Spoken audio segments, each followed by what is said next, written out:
हाँ तो नमस्कार मेरे साथियों, कैसे हैं दोस्तों आप सब।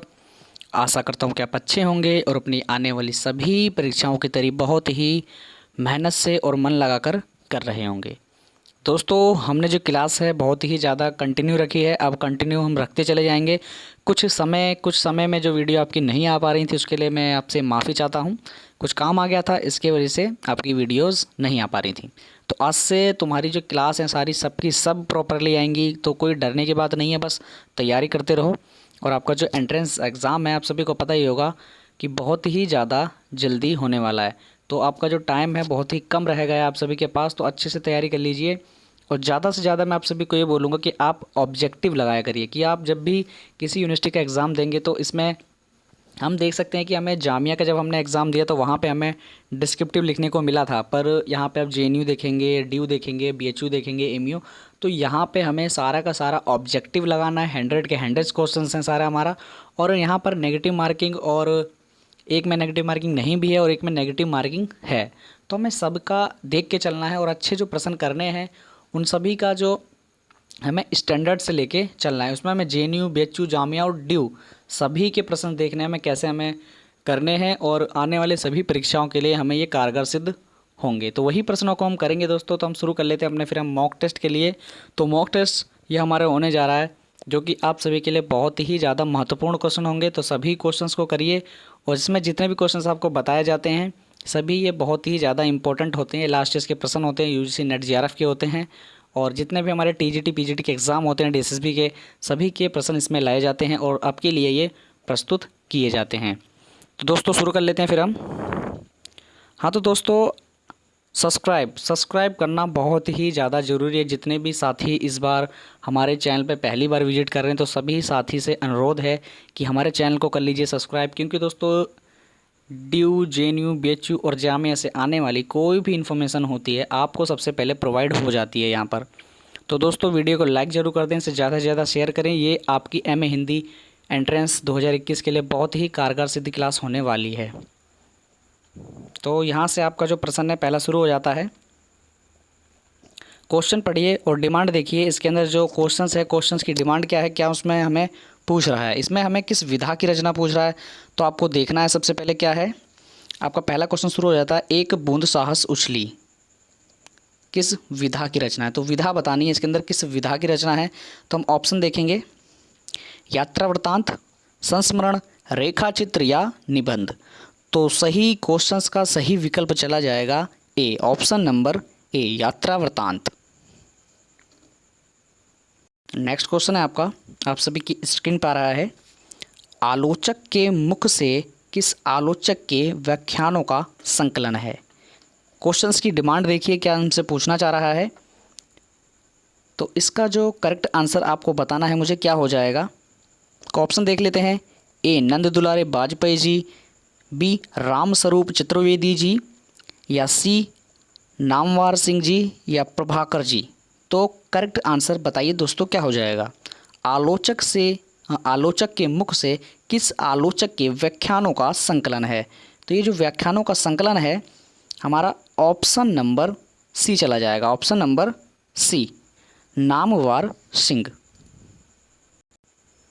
आपका जो नेक्स्ट क्वेश्चन है, क्वेश्चंस की डिमांड देखिए क्या इसके अंदर हमसे पूछना जा रहा है, वही आप आंसर लगाइए। समय देवता किस कविता की है। समय देवता किस कवि की है। कवि पूछ रहा है कि समय देवता आखिर किस कवि ने यह कविता लिखी है। समझ गए। तो ऑप्शन देखिए और इसका आंसर बताइए। ए केदारनाथ अग्रवाल, बी नागार्जुन, या सी माखन लाल चतुर्वेदी, या डी नरेश मेहता जी। तो सही ऑप्शन आपका डी चला जाएगा। क्या चला जाएगा दोस्तों, डी, ऑप्शन नंबर डी, समय देवता नरेश मेहता जी की कविता है। समझ गए।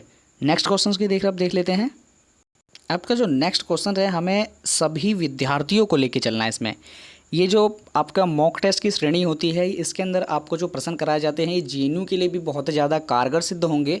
और देखें जेएनयू का जो लेवल होता है ना हल्का सा हार्ड होता है, किससे, अपने दिल्ली विश्वविद्यालय से।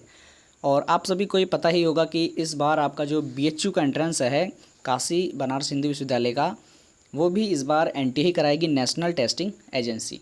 तो नेशनल टेस्टिंग एजेंसी है, जैसे कि आप देख सकते हैं कि परीक्षाओं की ये बहुत ही ज़्यादा छाप बना रही है। इसको देख सकते हैं कि हमारे जो कॉम्पिटिटिव एग्ज़ाम होते हैं वहाँ पे भी इसका जो महत्व है बहुत ही जल्दी आने वाला है। कुछ कुछ पेपर जो है एनटीए लेने शुरू कर दिए हैं। यहाँ पर अभी देख सकते थे कि सेंट्रल यूनिवर्सिटी के एग्ज़ाम जितने होते थे ये एनटीए लेता था, तो अब ये जो है कॉम्पिटिटिव एग्ज़ाम में भी आ गए। तो एनटीए के जो क्वेश्चंस होते हैं हमें सबको लेके चलना है, तो इसमें हम जेएनयू का भी करेंगे और डीयू का भी, समझ गए। तो ये जेएनयू वालों के लिए है। तो जेएनयू वालों में आप सभी को बता दो ऐसे प्रश्न हमें लास्ट ईयर देखने को मिले थे, बहुत ही ज़्यादा चौंकाने के आ गई थी बात, क्योंकि यार हमने उन क्वेश्चन की डिमांड को हमने पढ़ा नहीं था, उन क्वेश्चन को हमने करा नहीं था, तो एक बार से एनटीए ने ऐसे क्वेश्चंस ला दिए थे, समझ गए। तो देखिए, और इसमें सही बताना है आपको दोनों में से ए और बी में से कौन सा सही है कौन सा गलत है, आखिर दोनों सही है या दोनों गलत हैं, समझ गए। जेएनयू वाले जितने भी मेरे साथी हैं सभी इन क्वेश्चनों को जितने भी इसमें आते हैं नोट डाउन कर लें या याद करें बहुत ही अच्छी तरीके से, समझ गए। ये सारे प्रश्न आपके जवाहरलाल नेहरू विश्वविद्यालय में ऐसे प्रश्न आपको देखने को मिलेंगे, या लास्ट ईयर का प्रश्न उठा लो उसमें देख सकते हो। तो क्वेश्चंस पढ़ लेते हैं एक बार।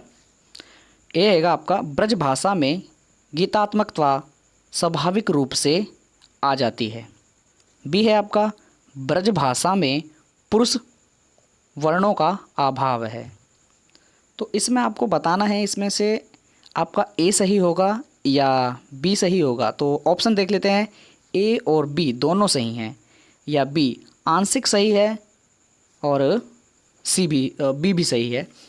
और इसमें दे रखा है सी में आपका ऑप्शन हैगा ए और बी दोनों गलत हैं, और डी में ए सही है और सी आंशिक है। दोस्तों इसमें आपका जो करेक्ट आंसर चला जाएगा, तो यहाँ जो हमारा करेक्ट आंसर चला जाएगा ऑप्शन नंबर बी पे चला जाएगा। किस पे? ऑप्शन नंबर बी पे। नेक्स्ट क्वेश्चन देख लेते हैं। अगला क्वेश्चन, ये सभी भी क्वेश्चन जो आ रहे हैं जवाहरलाल नेहरू विश्वविद्यालय के जितने भी 2021 के एस्पिरेंट्स हैं सभी के लिए प्रश्न हैं ये, तो देखिए और उत्तर लगाने का प्रयास करिए। क्वेश्चन देख लेते हैं आपका, नई कविता में नए मनुष्य की प्रतिष्ठा हुई है। अच्छा, और बी में क्या बोला गया है? नई कविता में व्यक्त मनुष्य का द्वंद्व आशांत आयशित है, आयतित है, समझ गए। तो इसका आप ऑप्शन देखेंगे और उत्तर बताएंगे क्या हो जाएगा। ए सही है बी गलत है, या बी ए बी दोनों सही है, या सी ए सही है आंशिक सही है बी, समझ गए। और डी ए गलत है लेकिन बी सही है। तो इसमें सही विकल्प आपका जो चला जाएगा आपके इस क्वेश्चंस में चला जाएगा बी। किस में? बी पर चला जाएगा। ए और दोनों सही हैं, समझ गए। इसमें ए सा ऑप्शन इसका सही होगा। तो आपका जो नेक्स्ट क्वेश्चन है इसके अंदर आपको बताना है कि छायावाद की निम्नलिखित विशेषताएं हैं, समझ गए। छायावाद की आपको विशेषताएं बतानी है, कौन सी सही हैं और कौन सी गलत हैं। आपका जो देख लेते हैं ऑप्शन चारों में से क्या क्या आपका सही विकल्प होगा। ए आपका आत्मा अनुभूति की अभिव्यक्ति, बी साम्राज्यवाद के प्रति विरोध, या सी सौंदर्य के प्रति अत्यधिक आकर्षण, या डी छायावाद रहस्यवाद का पर्याय है, समझ गए। और इसके अंदर जो आपके ऑप्शन चले जाएंगे, ये आपको ऑप्शंस इसके अंदर दिख रहे होंगे, यहाँ से आप देख सकते हैं इसके अंदर ऑप्शन हैं ये सारे आपके। तो इसका जो हमारा करेक्ट आंसर चला जाएगा option number D. Option number D, A B C सही है ना, डी ऑप्शन नंबर डी पे चला जाएगा, समझ गए। जेएनयू वाले सभी ये क्वेश्चंस अति महत्वपूर्ण प्रश्न हैं आप सभी के लिए, देखें ज़रूर। और हाँ, दिल्ली विश्वविद्यालय, जितने भी दिल्ली विश्वविद्यालय वाले देख रहे हैं, हाँ ऐसा हो सकता है कि इस बार 2-3 प्रश्न एनटीए इस बार डाल सके, क्योंकि पेपर कंडक्ट कराने वाली एजेंसी एक ही है। तो जेएनयू में जैसे प्रश्न डाल सकती है वो डीयू में भी डाल सकती है। तो हमें सभी प्रश्नों की बहुत ही गंभीरता से पढ़ाई करनी है, सभी क्वेश्चंस को देखना है। तो जेएनयू में जैसे प्रश्न आ गए थे लास्ट ईयर, तो इस बार डीयू में ना जाए, तो हमें सबकी तैयारी रखनी है। आपका जो नेक्स्ट क्वेश्चन है इसमें स्थापना और तर्क दिए गए हैं। जेएनयू एस्पिरेंट्स, जेएनयू इम्पॉर्टेंट, समझ गए। देखिए क्या है आपका, एक बार स्थापना देख लेते हैं। भाषा वैज्ञानिकों की दृष्टि में हिंदी और उर्दू अलग अलग भाषाएं हैं। तर्क आपका दिया गया है उनका व्याकरण एक ही है। अच्छा, तो ऑप्शन देख लेते हैं क्या हो जाएगा। ए सही है, आर सही है, ए गलत है, आर गलत है, ए सही है, ए गलत है, आर सही है, ए सही है, आर गलत है। समझ गए। तो इसका सही विकल्प चला जाएगा हमारा, इसके अंदर मैं दोस्तों बता दूं आप सभी को, ये गलत है पर ये सही है। तो ऑप्शन इसमें हमारा चला जाएगा option number C. Option number C, A गलत है लेकिन आर सही है। नेक्स्ट क्वेश्चन से जो आपका जेएनयू वाले, मैं आप सभी को बोलना चाहूँगा जेएनयू वाले ये क्वेश्चंस जरूर देखें। समझ गए। तो अगला क्वेश्चन आपका स्थापना और तर्क से रिलेटेड है, तो देख लेते क्या है। मैथिली संविधान की 8वीं अनुसूची में शामिल भाषा है। अच्छा, तर्क दिया गया है, इसके शामिल होने से हिंदी भाषाओं की संख्या में वृद्धि हुई है। अच्छा, तो तर्क दे दिया है, स्थापना दी गई है, तो ऑप्शंस आप बताइए। ए गलत है, आर सही है, बी ए गलत है, आर गलत है, सी ए सही है, आर सही है, डी ए सही है लेकिन आर गलत है। दोस्तों इसमें आप सभी को मैं बता दूं, ये जो आपका तर्क और स्थापना है दोनों ही सही हैं। समझ गए। तो इसके अंदर सी ऑप्शन चला जाएगा, ए सही है और आर भी सही है। अगला क्वेश्चन है, जेएनयू वाले सभी ज़रूर देखें। समझ गए। तो क्वेश्चन है आपका स्थापना तर्क से, तो ये हैगा हमारा, स्थापना दी गई है ए में आपका, हमारे मत में हिंदी और उर्दू दो बोली न्यारी न्यारी हैं। अच्छा, यह कथन राजा शिव प्रसाद सितारे हिंद जी का है। समझ गए। तर्क दिया गया है आपका, ये कथन ईस्ट इंडिया कंपनी की भाषा नीति के विरुद्ध है। अच्छा, तो ऑप्शंस आप बताएंगे क्या हो जाएगा इसका। अच्छा, ए सही है, आर गलत है, बी में आर गलत है और ए गलत है, आर सही है, सी में ए गलत है लेकिन आर गलत है, ए और आर दोनों गलत है, डी में ए सही है, आर सही है, दोनों सही हैं। समझ गए। तो इसका हमारा सही विकल्प चला जाएगा ऑप्शन नंबर सी, दोनों ही इसके अंदर गलत हैं। समझ गए। ऐसा कुछ वर्णन नहीं है। समझ गए। ये इनका जो दी गई है, हमारे मत में हिंदी और उर्दू दो बोली न्यारी न्यारी, तो ये राजा शिव प्रसाद सितारे हिंद जी का नहीं है। और ये जो दूसरा तर्क दिया गया है, ये कथन ईस्ट इंडिया कंपनी के भाषा नीति के विरुद्ध है, ये भी इसका कथन सही नहीं है। समझ गए। ए आर दोनों गलत हैं।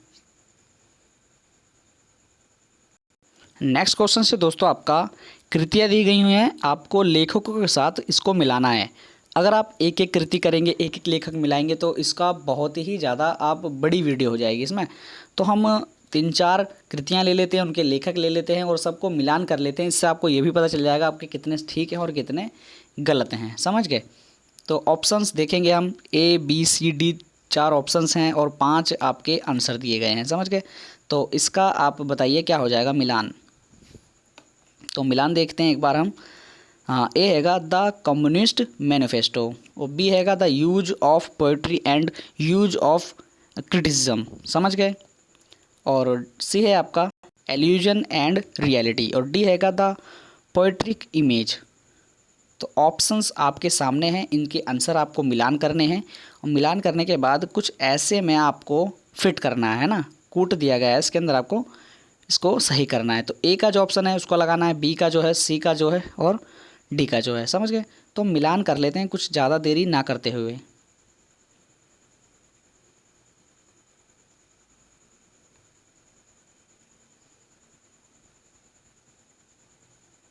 तो मिलान देखिए दोस्तों, इसका क्या मिलान हो जाएगा। समझ गए। तो आपका जो ऑप्शन नंबर ए है द कम्युनिस्ट मैनिफेस्टो, ये आपको पता ही होगी किसकी है, कार्ल मार्क्स। समझ गए। हाँ, कुछ ऐसा कर दूंगा आपको याद रहेगा। समझ गए, कार्ल मार्क्स। अब दूसरा है आपका the use of poetry and use of criticism. समझ गए। तो ये जो है आपकी, मैं आपको सभी को बता दूँ, ये इलियट जी के है। समझ गए। Option number 4। समझ गए।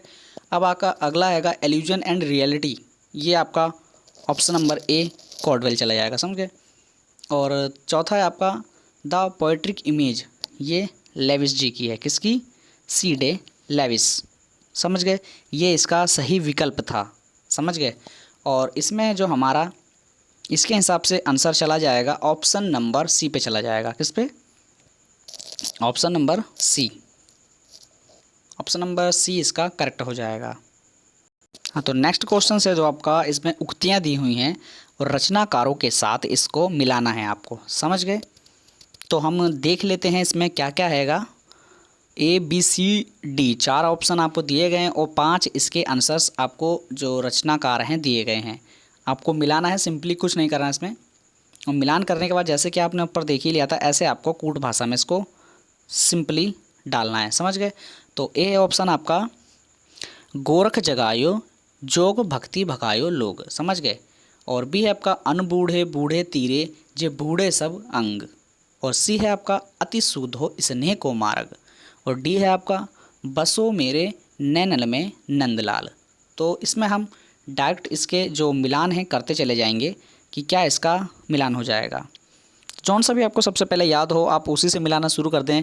जैसे कि इसके अंदर आप नीचे से मिला सकते हैं या ऊपर से, कोई सा भी आपको पता हो तो मिलान शुरू कर सकते हैं। तो हम यहाँ से किससे शुरू करेंगे, ये अनबूढ़े से शुरू करें? तो हाँ, शुरू कर लेते हैं। तो इसके अंदर जो हमारा ये ऑप्शन हो जाएगा इसके अंदर, तो देखते हैं फिर। तो ऑप्शन नंबर बी का हो जाएगा हमारा, बिहारी जी अति शुद्धो स्नेह को मार्ग। ये आपको पता होगा घनानंद जी की है। और बसे मेरे नैनंद में नंदलाल, मीराबाई जी की बहुत ही फेमस पंक्ति है। ये जितनी भी आपको पंक्ति इसके अंदर मिल रही है ना, बहुत ही शानदार हैं आप सभी के लिए। JNU ड्यू जामिया के एग्ज़ाम हो गया दोस्तों, BHU और AMU वालों के लिए, समझ गए। आपका ऑप्शन नंबर ए रहता है, जोग जगायो जोग भक्ति भगायो लोग। तो आपका जो इसके आंसर करेक्ट आंसर चला जाएगा ऑप्शन नंबर डी। देख लीजिए, स्क्रीनशॉट ले लीजिए, ये बहुत ही इम्पोर्टेंट है, इन सभी को याद करना अति आवश्यक है। तो इसके हिसाब से आपका सही विकल्प इसमें चला जाएगा ऑप्शन नंबर बी पर। किस पे? Option number B. आपका जो नेक्स्ट क्वेश्चन है आप देख सकते हैं, इसके अंदर आपको पत्रिका पूछी गई है, आपको पत्रिका बतानी है। ये किसकी पत्रिका है, संपादक दिए गए हैं और 4 संपादक हैं। 4 संपादक में से इंदु पत्रिका, जो कि हमारी पत्रिका इसके अंदर पूछी गई है, इंदु पत्रिका के संपादक कौन है? बहुत ही इंपॉर्टेंट है, बहुत ही फेमस है, आप सभी को पता होनी चाहिए। तो देख लेते हैं। ए है आपका अंबिका प्रसाद गुप्त, बी है आपका जगदीश गुप्त, या सी चंद्रधर शर्मा गुलेरी जी, या सी या D option number D Kashi Prasad Jaiswal. तो इंदु पत्रिका का जो करेक्ट आंसर चला जाएगा option number A. Option number A, Ambika Prasad Gupt, इसका करेक्ट आंसर चला जाएगा। बहुत ही फेमस पंक्ति आपकी जो इसमें क्वेश्चंस आ रहे हैं, सारी पंक्तियाँ आ रही हैं, उपन्यास आ रहे हैं, कृतियाँ आ रही हैं, बहुत ही ज़्यादा फेमस हैं। तो इसका आंसर बताइए क्या हो जाएगा। क्वेश्चन है आपका, राहुल संकृतान ने हिंदी का प्रथम कवि किसे माना है? बताइए ऑप्शन क्या हो जाएंगे। ए सरापा जी, या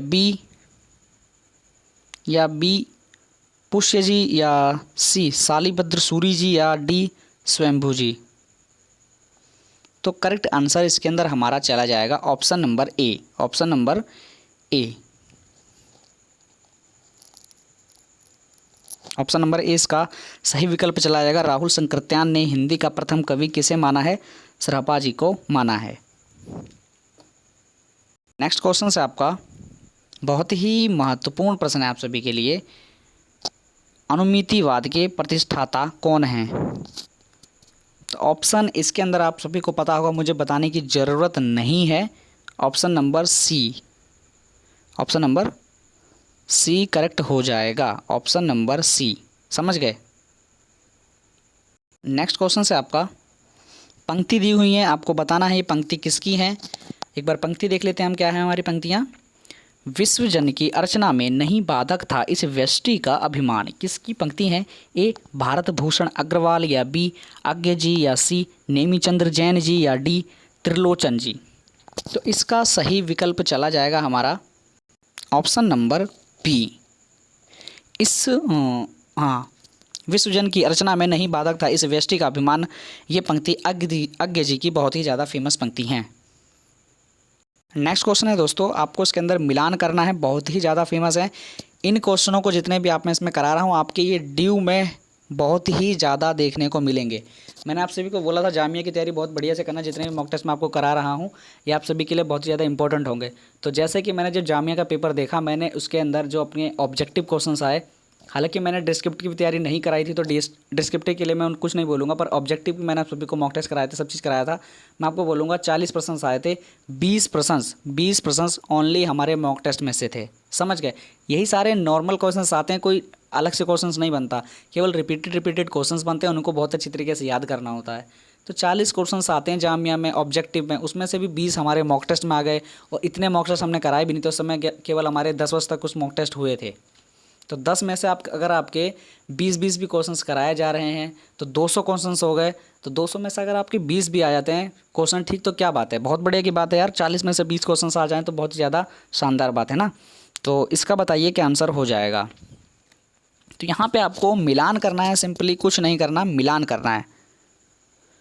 तो मिलान कर लेते हैं दोस्तों। तो हम देखेंगे अभिव्यंजनावाद, ये ऑप्शन नंबर सी चला जाएगा। और अंत से चेतनावादी यथार्थवाद, ये आपका ऑप्शन नंबर हमारा देख रहे हैं आप, डी आपको यहाँ पे दिख नहीं रहा होगा, अब दिखेगा, कोई नहीं, मैं इसे ऊपर का साइड में कर देता हूँ। हाँ, तो अब आपको इसके अंदर दिख रहा होगा, समझ गए, D.H. लॉरेंस, समझ गए। तो इसके अंदर हमारा जो बी का है अंत से चेतनावादी यथार्थवाद, ऑप्शन नंबर 5 इसका सही विकल्प है, समझ गए। अभिव्यंजनावाद मैंने आपको बता ही दिया, क्रोच का है। और देख लेते हैं सी जो है हमारा स्वच्छंदतावाद, तो ये आप सभी को पता होना चाहिए, ऑप्शन नंबर बी इसका करेक्ट आंसर हो जाएगा। और आगे आपका संप्रेक्षण रिचर्ड्स का है, आप सभी को पता होगा।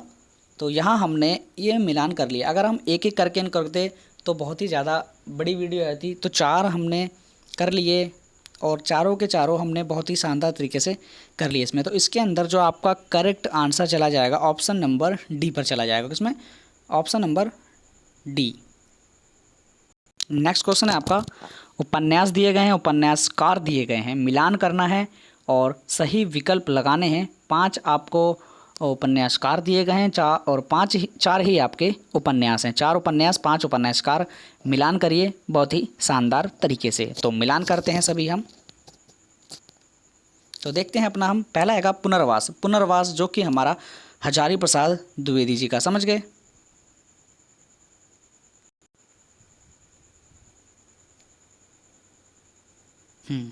अब हैगा कब तक पुकारूं, ये आपका बहुत ही ज़्यादा फेमस है, बहुत ही ज़्यादा बार पूछा गया है। रागे राघव, भूले बिसरे चित्र, आप सभी को पता होगा, भगवती चरण वर्मा जी का आपने पढ़ा होगा। मनुष्य के रूप, ये नहीं पता है तो आप सभी को मैं बता दूं, ये यशपाल का है। किसका है, यशपाल। तो इसमें हमारा जो सही विकल्प चला जाएगा ऑप्शन नंबर सी पे चला जाएगा, किस पे, ऑप्शन नंबर सी। और जो नेक्स्ट क्वेश्चन है ये भी आपका स्थापना और तर्क से रिलेटेड है।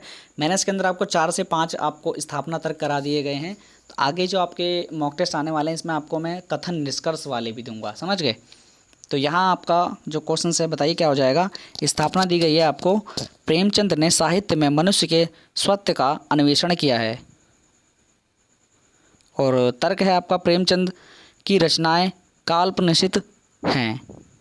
तो एक बार आप ऑप्शन देख लेते हैं। ए आपका ऑप्शन है, ए ऑप्शन में आपको बताया गया ए गलत है, आर सही है, बी में ए सही है और आर भी सही है, सी में ए गलत है, आर भी गलत है, और डी में ए सही है, आर गलत है।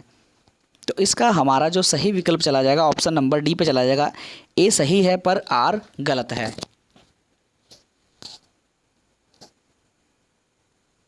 ए सही है और आर गलत है। तो नेक्स्ट क्वेश्चन देख लेते हैं। तो अगला जो है आपका स्थापना तर्क से दोस्तों, इसकी जो आपकी मॉक टेस्ट की पीडीएफ है आप सभी को टेलीग्राम चैनल पे मिल जाएगी इवनिंग में। तो इवनिंग में सभी 1000 अति महत्वपूर्ण प्रश्नों की श्रृंखला में भी जुड़िए और ज़्यादा से ज़्यादा जो मैं आपको प्रश्न कराता हूँ सभी को करिए। और इसकी जो पीडीएफ है आप सभी को हमारे टेलीग्राम चैनल पर इवनिंग में मिल जाएगी, आज इवनिंग में मिल जाएगी, समझ गए। तो ये भी देख लेते हैं हमारा क्या है स्थापना तर्क से। अच्छा, तो स्थापना है कबीर क्रांतिकारी कवि हैं। अच्छा, तर्क है हमारा वीर और ओज उनकी कविता के मुख्य स्वर हैं। तो इसके अंदर आप बताइए करेक्ट आंसर क्या हो जाएगा। कबीर एक क्रांतिकारी कवि हैं और आर वीर और ओज उनकी कविता के मुख्य स्वर हैं। अच्छा, तो इसके अंदर जो आपका करेक्ट आंसर चला जाएगा ऑप्शन नंबर सी चला जाएगा, ए सही है लेकिन आर गलत है। ये आपका मत वाला के संपादक, ये आपका कमेंट बॉक्स का क्वेश्चंस है। कमेंट बॉक्स में कमेंट करिए, जल्दी से इसका आंसर बताइए मुझे क्या हो जाएगा। कमेंट बॉक्स में आप कमेंट कर सकते हैं इस क्वेश्चंस के लिए। दोस्तों वीडियो को अभी तक आपने लाइक नहीं किया तो वीडियो को लाइक ज़रूर कर दें। चैनल पर नए हैं तो चैनल को सब्सक्राइब कर लीजिए। ऐसे ही आपको इसमें इंपॉर्टेंट क्वेश्चंस कराते जाएंगे जो भी आपके जवाहरलाल नेहरू विश्वविद्यालय या ड्यू और आपके आने वाले सभी सेंट्रल यूनिवर्सिटी के एग्ज़ाम में जो कि एमए हिंदी के होने वाले हैं, सभी में कारगर सिद्ध क्वेश्चंस होने वाले हैं। तो बीएचयू वाले जितने भी हैं सही से तैयारी कर लीजिए। इस बार आपका जो एग्ज़ाम है एनटीए लेगी तो यार तैयारी बहुत ही शानदार कर लीजिए, क्योंकि एनटीए कोई ऐसे क्वेश्चंस नहीं बनाता, बहुत ही छाट के क्वेश्चंस बनाता है, बहुत ही अच्छे क्वेश्चंस बनाता है। और जिसे कहते हैं ना कि थॉट वाले क्वेश्चंस होते हैं, तो वही बहुत अच्छे से क्वेश्चंस बनाता है। तैयारी बहुत बढ़िया करिए। तो मिलते हैं अगली वीडियो में। जय हिंद, जय भारत।